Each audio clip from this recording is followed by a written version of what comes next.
कथा सुनाने वाली हूँ जिसने मेरी कठिन समय में बहुत मदद की थी। मैं अपने जीवन के एक ऐसे मोड़ से गुजर रही थी जहाँ मुझे कोई रास्ता नहीं दिख रहा था और मैं अनंत पीड़ा से जकड़ी हुई थी। उसी दौरान मैंने ये कथा एक किताब में पढ़ी और यकीन मानिए मुझे इतनी शांति मिली जिसको मैं शब्दों में बयां नहीं कर सकती। तो आइए शुरू करते हैं इस कहानी को। गजेंद्र मोक्ष। गजेंद्र मुक्ति हिंदू धर्म में एक पवित्र ग्रंथ भागवत पुराण के 8वें स्कंद की एक पौराणिक कथा है। यह श्री विष्णु के प्रसिद्ध कहानियों में से एक है। इस प्रकरण में श्री विष्णु गजेंद्र यानी कि हाथी को मगरमच्छ के चंगुल से बचाने के लिए पृथ्वी पर आए थे।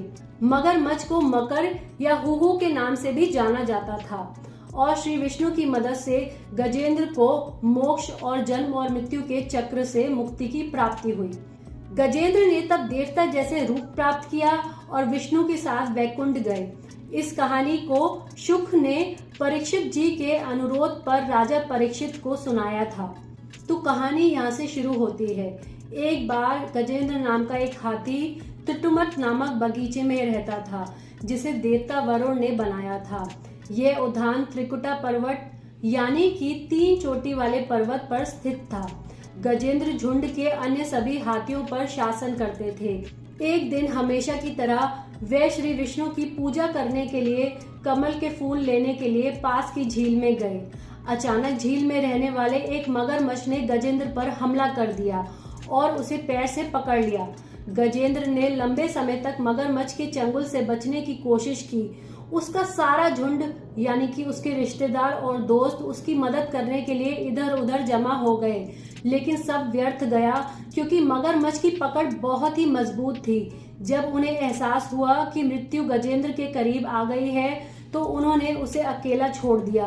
वह दर्द और असहायता में तब तक पुकारता रहा जब तक कि वह थक नहीं गया, क्योंकि संघर्ष अंतहीन प्रतीत हो रहा था। जब गजेंद्र ने अपनी शक्ति के अंतिम बिंदु भी खर्च कर दिया तब गजेंद्र ने अपने को बचाने के लिए अपने देवता विष्णु जी को बुलाया और श्री विष्णु जी की आराधना और स्तुति करने लगे।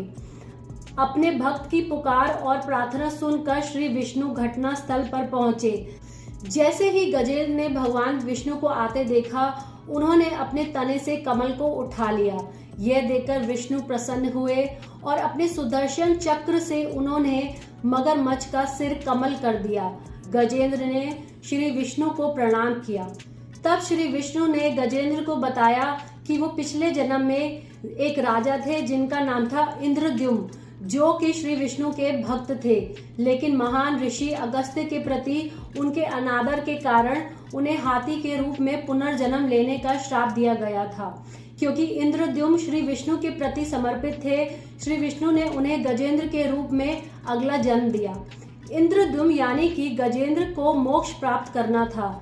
जब गजेंद्र ने अपने इस जन्म में अपना सारा गर्व और अहंकार छोड़ दिया और खुद को पूरी तरह से विष्णु जी के सामने समर्पित कर दिया, इस अवतार पर गजेंद्र द्वारा की गई प्रार्थना विष्णु की स्तुति में एक प्रसिद्ध भजन बन गई, जिसे गजेंद्र स्तुति कहा जाता है। इस भजन को बाद में विष्णु सहस्रनाम से पहले और प्रमुख भजन के रूप में शामिल किया गया। आइए जाने गजेंद्र के पिछले जन्म की कहानी। गजेंद्र अपने पिछले जन्म में इंद्रद्युम्न नाम के एक महान राजा थे जो श्री विष्णु के प्रति समर्पित थे। एक दिन अगस्त्य, एक महान ऋषि, राजा इंद्रद्युम्न महाराज से मिलने आए, जो श्री विष्णु के लिए अनुष्ठान कर रहे थे और इसलिए पूरी तरह से परमानंद में लीन थे।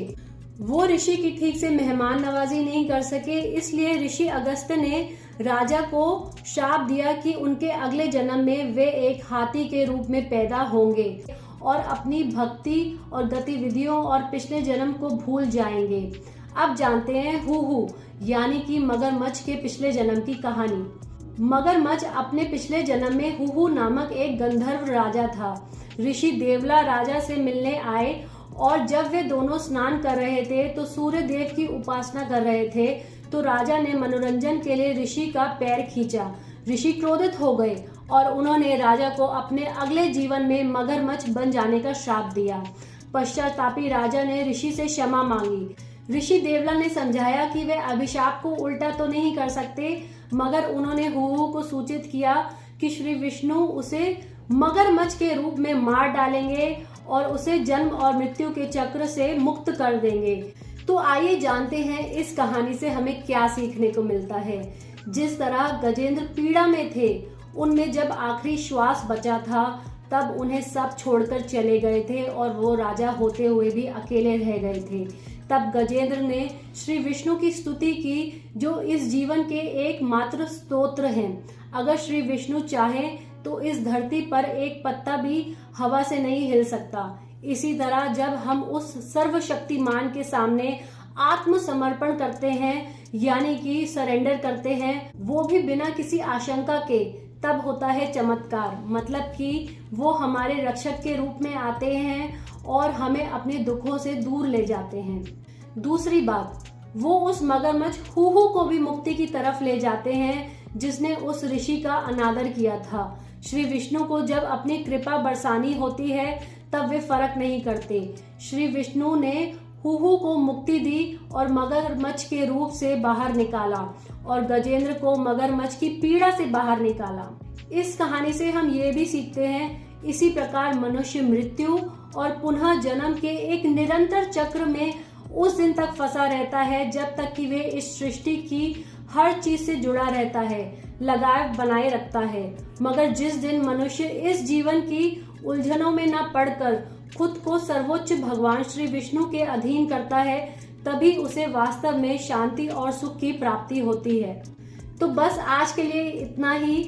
मैं कोशिश करूंगी कि मैं एक और वीडियो लेके आऊं जिसमें मैं गजेंद्र स्तुति को हिंदी में समझने की कोशिश करूंगी और आपको वही समझाने की कोशिश करूंगी। अगर हमारा ये वीडियो आपको पसंद आए तो प्लीज़ लाइक, शेयर और सब्सक्राइब ज़रूर करिएगा और हमें कमेंट्स में ज़रूर बताइएगा अगर आपके पास हमारे लिए कोई सजेशन हो तो बस आप खुश रहें, स्वस्थ रहें। अगली बार अगली वीडियो में मिलते हैं, तब तक के लिए नमस्ते।